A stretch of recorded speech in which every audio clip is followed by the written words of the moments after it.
नमस्कार और स्वागत है आपका रॉयल एजुकेशन चैनल में।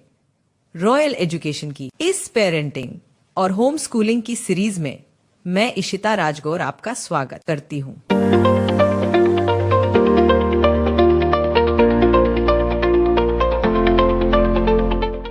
जैसे कि पिछले एपिसोड में मैंने आपको जीवन के 4 उद्देश्य काम, अर्थ, धर्म और मोक्ष के बारे में बताया था और आज मैं आपको जीवन आखिर क्या है, सच पूछिए तो जीवन हमारी आदतों का मेला है। आज मैं इस एपिसोड में आदतें कैसे बनती है और इसका अपने व्यवहार और स्वभाव पर क्या असर होता है उसके बारे में बताऊंगी।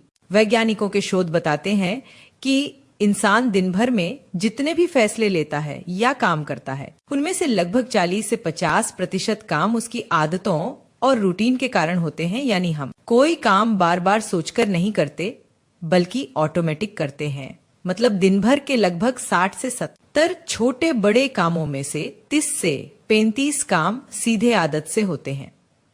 यानी लगभग 50% जिंदगी आदतों पर चलती है। हमारी हर रोज की क्रिया जैसे बोलना, चलना, पढ़ना, मुस्कुराना, देर से उठना, गुस्सा करना, वो 1-2 बार करने पर बस क्रिया होती है, लेकिन जब हम उसे हर दिन दोहराते हैं तो वो आदत बन जाती है। एक बच्चा रोज पढ़ाई के समय थोड़ा सा मोबाइल देखता है, वो सोचता है थोड़ा ही तो देखा, पर वो रोज ऐसा करता है। धीरे धीरे दिमाग को इसकी आदत लग जाती है। अब पढ़ाई के समय उसका ध्यान अपने आप मोबाइल की तरफ चला जाता है। मोबाइल देखना उसकी क्रिया नहीं, आदत बन चुकी है। सोचिए, हर दिन हम जो कुछ भी करते हैं वो सिर्फ एक क्रिया नहीं होती, वो एक बीज होता है जो धीरे धीरे आदत बन जाता है। जब आप रोज सुबह उठकर बिना कहे अपना बैग तैयार करते हैं तो आदत बन रही है। जब आप होमवर्क टालते हैं तो आदत बन रही है। जब आप किसी की मदद करते हैं तो आदत बन रही है। ये सब एक इनविजिबल प्रोग्राम की तरह है जो आपके दिमाग में चल रहा है।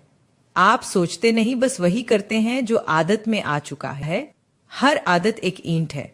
आप रोज अपनी आदतों से एक घर बना रहे हैं। अब वो घर आरामदायक बनेगा या डरावना, ये आपकी ही बनाई आदतों पर निर्भर करता है। चलिए समझते हैं कि आदतें कैसे बनती है। आदत बनने की प्रक्रिया को अक्सर हैबिट लूप कहते हैं, जो 3 चरणों में होती है। और पहला है क्यों, मतलब संकेत या ट्रिगर, कोई परिस्थिति, समय, भावना या वातावरण जो हमें किसी काम की याद दिलाता है। जैसे रात में 11 बजे नींद आने के बजाय सोशल मीडिया स्क्रॉल करना।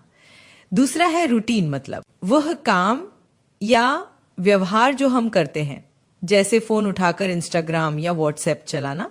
और तीसरा रिवॉर्ड यानी इनाम, उस आदत से हमें कोई आनंद, सुकून या संतोष मिलता है, जैसे ब्रेन में डोपामिन रिलीज होने से अच्छा महसूस होना। यह लूप बार बार दोहराने से दिमाग उस आदत को स्टोर कर लेता है और फिर वो हमारे जीवन का हिस्सा बन जाती है। जब आप ये पूरा चक्र कई दिनों तक दोहराते हैं तो अगली बार जब केवल अलार्म बजेगा, आपका दिमाग बिना सोचे समझे पूरा पैटर्न चला देता है। पहले मोबाइल, फिर स्क्रोल, यानी संकेत आते ही पूरा पैकेट चल पड़ता है। जब संकेत, दिनचर्या, इनाम एक साथ होते हैं तो दिमाग उन घटनाओं को जोड़कर एक पैकेट बना लेता है। अगले बार बस संकेत आते ही पूरा पैकेट यानी पुराना व्यवहार अपने आप सक्रिय हो जाता है। इस प्रक्रिया में न्यूरल कनेक्शंस मजबूत हो जाते हैं, यानी जो नर्व सेल साथ साथ सक्रिय होते हैं उनका जुड़ाव मजबूत हो जाता है। परिणाम, बिना सोचे वही काम। हमारा दिमाग ऊर्जा बचाने की कोशिश करता है। नए काम में दिमाग को ज्यादा सोचना पड़ता है, इसलिए वह पसंद नहीं करता। इसलिए वही काम जिसे हमने बार बार किया है दिमाग ऑटो पायलट पर डाल देता है, यानी बिना ज्यादा सोच के हम वही कर लेते हैं। यही वजह है कि हम अक्सर सोचकर कुछ करने की बात करते हैं, पर सुबह उठते ही पुराने तरीके से ही काम कर बैठते हैं। हम सब जानते हैं कि हमारा जीवन एक दिन में नहीं बदलता। यह उन छोटी छोटी आदतों से बनता है जिन्हें हम हर रोज दोहराते हैं। जैसे बूंद बूंद से घड़ा भरता है, वैसे ही आदत आदत से जीवन का निर्माण होता है। अगर हमारी आदतें अच्छी हों, समय पर पढ़ाई करना, मेहनत करना, दूसरों की मदद करना, ईमानदार रहना, तो हमारा जीवन भी सफल और सुखद होगा। लेकिन अगर हमारी आदतें बुरी हों, काम को टालना, गुस्सा करना, झूठ बोलना या आलस्य करना, हमारा जीवन मुश्किलों से भर जाएगा। जैसे कि आप जब बाहर से घर आते हो तो आपके बाइक या गाड़ी की चाबी, बटवा या कोई ऐसी चीजें आप एक ही निश्चित जगह पर रखे तो आपको हर बार चाबी खोजने में टाइम नहीं लगेगा और आपका समय भी बचेगा। ये एक छोटी सी आदत है जिसे जीवन में अमल करने से हमें पूरी जिंदगी फायदा मिलेगा। वैसे अगर आप अपने बच्चों में अच्छी आदतें डालना चाहते हो तो मैं इंस्टाग्राम की एक चैनल जिसका नाम है मिली_ट्विंस, जिसे सर्च करें और फॉलो करें, जिससे आप बच्चों में सही आदतें कैसे सिखा सकते हो उसका आपको आइडिया मिलेगा। आप यहाँ इसके कुछ पल देख सकते हैं।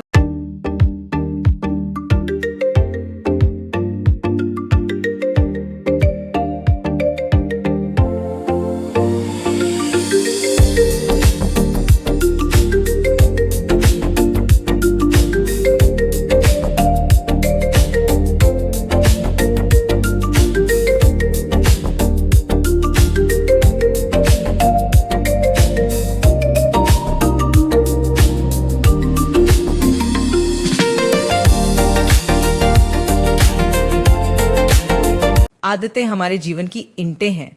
जो आदतें हम बनाते हैं वही आगे चलकर हमारे स्वभाव, व्यक्तित्व और भविष्य को तय करती हैं। इसलिए हमेशा ऐसी आदतें चुनें जो आपको आपके सपनों और जीवन के उद्देश्यों के करीब ले आए। इसीलिए पहचानिए कि कौन सी आदतें मुझे आगे ले जा रही हैं। बदलिए जो आदतें मुझे पीछे खींच रही हैं और बनाइए छोटी छोटी अच्छी आदतें, रोज थोड़ा थोड़ा। आदतें छोटी दिख सकती हैं लेकिन वही जीवन का बड़ा परिणाम तय करती हैं। इसलिए यदि हम अपने जीवन को बदलना चाहते हैं तो सबसे पहले अपनी आदतों को बदलना होगा। आदतें आसानी से नहीं बदलती लेकिन प्रयास से बदली जा सकती हैं। छोटे छोटे बदलाव से शुरू करें। क्यों और रिवॉर्ड को पहचानें। बुरी आदत की जगह नई अच्छी आदत डालें और इसका लगातार अभ्यास रखें। इसीलिए कहा जाता है life is the sum of our habits, यानी जीवन हमारी आदतों का योग है।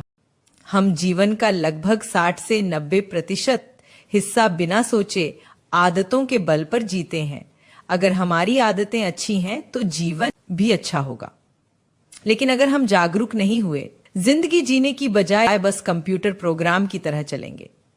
अब हम व्यवहार यानी बिहेवियर किसे कहते हैं वह समझते हैं। व्यवहार का मतलब है किसी भी इंसान का सोचना, बोलना, करना और प्रतिक्रिया देना। ये हमारे विचारों, भावनाओं, आदतों और माहौल का नतीजा होता है।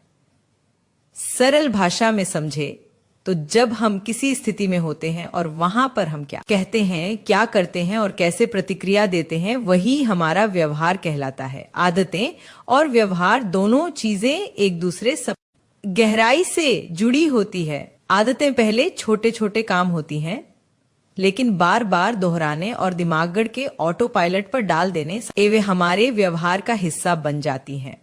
अगर आदत है समय पर उठने की तो व्यवहार होगा समय पर पहुंचना। अगर आदत है गुस्से में चिल्लाने की तो व्यवहार होगा झगड़ालू। समझो आदतें अंदर से बनती हैं लेकिन व्यवहार बाहर दिखता है। हमारा व्यवहार हमेशा एक जैसा नहीं रहता, ये माहौल पर बहुत निर्भर करता है। अगर आप घर पर परिवार के साथ हैं तो आप आराम से खुलकर अपनापन दिखाकर व्यवहार करते हैं, लेकिन अगर आप स्कूल, ऑफिस या किसी नए माहौल में हैं तो आप थोड़ा औपचारिक और संयमित व्यवहार करते हैं। इसी तरह अगर कोई इंसान आपको गुस्से से बात करे तो आप भी कभी कभी चिड़चिड़े हो जाते हैं, लेकिन वही इंसान अगर प्यार से बात करे तो आपका व्यवहार भी मुलायम और अच्छा हो जाता है।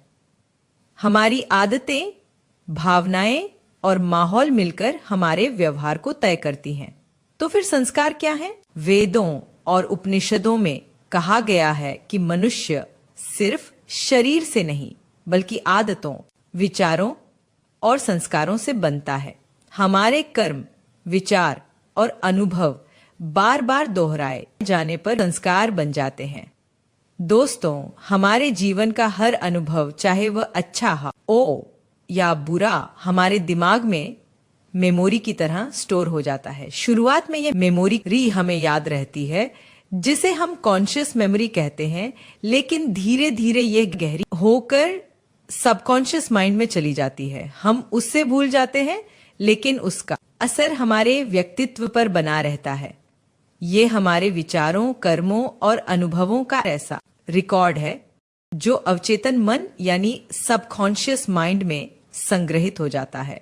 इसी गहरी छाप को हम कहते हैं संस्कार यानी साइकोलॉजिकल इम्प्रिंट्स।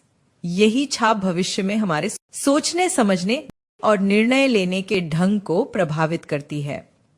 वैज्ञानिक दृष्टि से हमारी लाइफ पर 3 चीजों का असर पड़ता है। पहला है जेनेटिक्स, यानी जो गुण हमें हमारे माता पिता से मिलते हैं।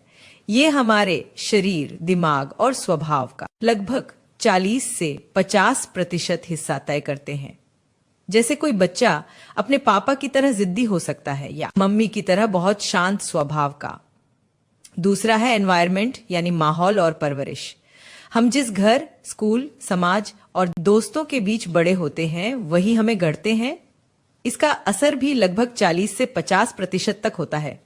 जैसे कि बच्चा पढ़ाई के माहौल में बड़ा होगा तो उसमें पढ़ने की आदत बनेगी। अगर वह गाली गलौज वाले माहौल में बड़ा होगा तो उसका स्वभाव वैसा हो सकता है। तीसरा है पूर्व जन्म या संस्कारों का असर। विज्ञान इसको पूरी तरह साबित नहीं करता, लेकिन धर्म और आध्यात्म कहते हैं कि आत्मा अपने पिछले जन्मों के संस्कार लेकर आती है।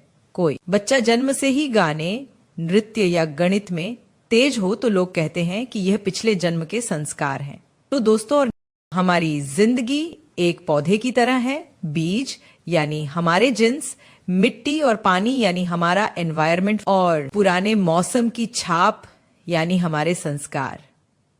ये तीनों मिलकर ही तय करते हैं कि हम कैसे इंसान बनेंगे और हमारा व्यवहार कैसा होगा। हम सोचते हैं कि हम अपनी फ्री विल यानी स्वतंत्र इच्छा से काम करते हैं, लेकिन वैज्ञानिक और दार्शनिक दोनों कहते हैं कि हमारा 90 से 95% व्यवहार सबकॉन्शियस संस्कारों से नियंत्रित होता है। कॉन्शियस माइंड सिर्फ 5 से 10% ही काम करता है। बचपन में माता पिता की बातें, शिक्षक का व्यवहार, वातावरण, धर्म, संस्कृति, ये सब हमारे मन में गहरी छाप छोड़ते हैं। बाद में वही छाप हमें प्रेरित करती है, हमें मजबूर करती है। हमें लगता है कि परिस्थितियां हमें मजबूर कर रही हैं, लेकिन असलियत में हमें चलाता है हमारा सबकॉन्शियस संस्कार। इसीलिए दुर्योधन ने महाभारत में कहा था, जानामि धर्मं न च मे प्रवृत्ति, जानामि अधर्मं न च मे निवृत्ति। यानी मैं जानता हूं क्या सही है और क्या गलत है, लेकिन संस्कारों के कारण खुद को रोक नहीं पाता। रेगिस्तान में ऊंटों को मालिक अक्सर सिर्फ एक छोटी सी रस्सी से बांध देते हैं। असल में वह रस्सी ऊंट को रोकने लायक मजबूत नहीं होती, लेकिन बचपन से ही जब ऊंट रस्सी से बंधता है और भागने की कोशिश करता है तो वो असफल होता है। धीरे धीरे उसके मन में ये संस्कार बैठ जाता है कि ये रस्सी मुझे रोक देती है, मैं बंधा हूं। इसलिए जब वो बड़ा और ताकतवर हो जाता है तब भी मालिक अगर सिर्फ रस्सी पकड़कर ऊंट को खड़ा कर दे तो ऊंट भागता नहीं है। असल में अब उसे रोकने वाली रस्सी नहीं, बल्कि उसकी सोच और पुराना संस्कार यानी उसकी सबकॉन्शियस मेमोरी। इंसान भी बिल्कुल ऐसे ही है, बाहर से आजाद लेकिन भीतर से पुराने अनुभवों और कंडीशनिंग से बंधा हुआ।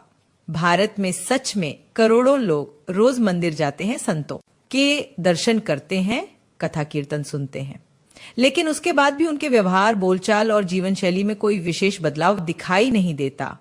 इसका कारण यह है कि कथा, संत और शास्त्र हमें दिशा तो दिखाते हैं, लेकिन व्यक्ति को खुद अभ्यास करना पड़ता है। संस्कार की जड़ें गहरी होती हैं, इसलिए केवल सुनने या ज्ञान लेने से वे नहीं बदलते और हमारे व्यवहार और स्वभाव रातों रात नहीं बदलते। दशकों से बनी आदतें और संस्कार तभी बदलते हैं जब व्यक्ति रोज आत्मचिंतन करे और छोटी छोटी बातों में सुधार करे। इसलिए सबसे पहले हमें पहचानना है मुझे किस चीज की आदत है, बाद में उसे बदलने के लिए कि हर दिन छोटा सा सुधार करना पड़ेगा और इसका अभ्यास जारी रखना होगा। तो दोस्तों, अब साफ है कि संस्कार ही हमारी पर्सनैलिटी, कैरेक्टर और बिहेवियर की जड़ है। कॉन्शियस माइंड तो बस आइसबर्ग की टिप है। असल नियंत्रण तो सबकॉन्शियस संस्कार करते हैं। संस्कार वे गहरे प्रभाव हैं जो हम परिवार, समाज और परंपरा से मिलते हैं। इसलिए कहा जाता है मनुष्य का भविष्य उसके संस्कारों में छिपा है। अब स्वभाव क्या है इसे समझते हैं। स्वभाव अचानक पैदा नहीं होता, बल्कि समय के साथ बनता है। इस प्रक्रिया को ऐसे समझे, जब हम बार बार एक ही तरह का काम करते हैं तो वह आदत बन जाती है। आदतें हमारे व्यवहार में झलकने लगती है। जब वही व्यवहार सालों तक बार बार दोहराया जाता है तो वो व्यक्ति की स्थायी पहचान बन जाता है। मतलब वो वही व्यवहार स्वभाव में बदल जाता है। जैसे वो आदमी बड़ा शांत स्वभाव का है या वो महिला बहुत हंसमुख स्वभाव की है। स्वभाव काफी हद तक जन्मजात होता है, लेकिन यह पूरी तरह से स्थिर नहीं रहता। इसे दो भागों में समझते हैं। पहला है स्वभाव का जन्मजात हिस्सा। जब बच्चा जन्म लेता है तो उसके अंदर कुछ प्राकृतिक गुण पहले से मौजूद होते हैं। कोई बच्चा जन्म से ही शांत, मुस्कुराने वाला और मिलनसार होता है। कोई बच्चा जल्दी रोता है, गुस्से में आ जाता है या जिद्दी होता है। यह हिस्सा जीन यानी जेनेटिक्स और माता पिता से मिले गुणों पर आधारित होता है।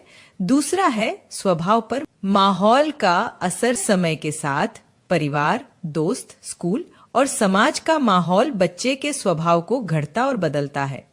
अगर बच्चा जन्म से तो डरपोक है, लेकिन माता पिता उसे हमेशा हौसला देते हैं, तो धीरे धीरे उसमें आत्मविश्वास आ सकता है। इसके उलट अगर बच्चा हंसमुख है लेकिन बार बार डांटने या तानों का सामना करता है, तो उसका स्वभाव दबा हुआ और चुपचाप हो सकता है। जीवन के अनुभव और दिए गए संस्कार स्वभाव को और गहराई से प्रभावित करते हैं। जैसे अच्छा माहौल यानी स्वभाव में सकारात्मकता, सहयोग, धैर्य। नकारात्मक माहौल यानी चिड़चिड़ापन, डर या गुस्सा। आदतें संस्कार बनती हैं, संस्कार स्वभाव बनाते हैं और स्वभाव ही हमारा चरित्र और भाग्य तय करता है। स्वभाव का बीज जन्म से आता है, मतलब जेनेटिक्स और प्राकृतिक प्रवृत्ति से, लेकिन उसका रूप और दिशा माहौल, आदतें और संस्कार तय करते हैं। इसलिए हमें अपने जीवन में और अपने बच्चों के जीवन में सकारात्मक, शुद्ध और सशक्त संस्कार भरने की आवश्यकता है। इसका सारांश है आदतें मतलब बार बार किए गए कर्म। स्वभाव मतलब आदतों का गहरा रूप जो स्थायी हो जाता है। व्यवहार मतलब परिस्थिति और मूड के अनुसार बाहर दिखने वाला रूप। संस्कार मतलब आदतों और अनुभवों से बने मानसिक छाप जो हमारे व्यक्तित्व और जीवन को दिशा देते हैं। इसे उदाहरण से समझते हैं। अगर किसी बच्चे को बचपन से संस्कार दिया जाए कि सच बोलना चाहिए, तो वो सच बोलने की आदत डाल लेगा। किसी भी स्थिति में सच बोलना उसका व्यवहार होगा और समय के साथ लोग कहेंगे कि ये बच्चा स्वभाव से ईमानदार है। मतलब संस्कार जड़ है, आदत शाखाएं है, व्यवहार फल है और स्वभाव पूरा पेड़ है। इसलिए सबसे पहले आप मतलब पेरेंट्स अपनी बुरी आदतें बदलने का प्रयास करें। हाँ, मुश्किल है, मगर बच्चों से प्रेम है तो उनके भविष्य के खातिर आपको बदलना होगा। अगर ऐसा नहीं होता है तो इसका सीधा असर बच्चों पर पड़ेगा, क्योंकि माहौल 40 से 50% उसकी आदतें, व्यवहार, संस्कार और स्वभाव को प्रभावित करता है। बच्चों की असली पढ़ाई यह है। पाठशालाओं में तो सिर्फ साक्षरी विषय ही पढ़ाए जाते हैं। इनको इस सब बारे में पता ही नहीं होता कि इन सब में क्या भेद है, और इनका काम तो सिर्फ सिलेबस पूरा करना तो है। इसलिए आप अपनी ओर से जिम्मेदारी ले, क्योंकि परिवार किस तरह का है, घर में क्या माहौल है, घर में कौन कौन है, घर में लोग बच्चों से क्या उम्मीद रखता है, ये सब आपको पता है। इसीलिए इसे समझ ना आया हो तो वीडियोस को दोबारा देखे, समझे और फिर बच्चों के लिए समय निकाले, उनको समझे और उनमें अच्छे संस्कार डालने की कोशिश करें, क्योंकि इसका फल आपको ही मिलने वाला है। अगर बबूल का पेड़ बोगे तो आम कैसे आएंगे? इसलिए बच्चों के लिए समय जरूर निकालें और इनमें अच्छी आदतें डालें। तो फिर मिलते हैं अगले एपिसोड में कि हर बच्चा अलग कैसे होता है, चाहे वो फिर जुड़वा ही क्यों ना हो। तो तब तक के लिए धन्यवाद।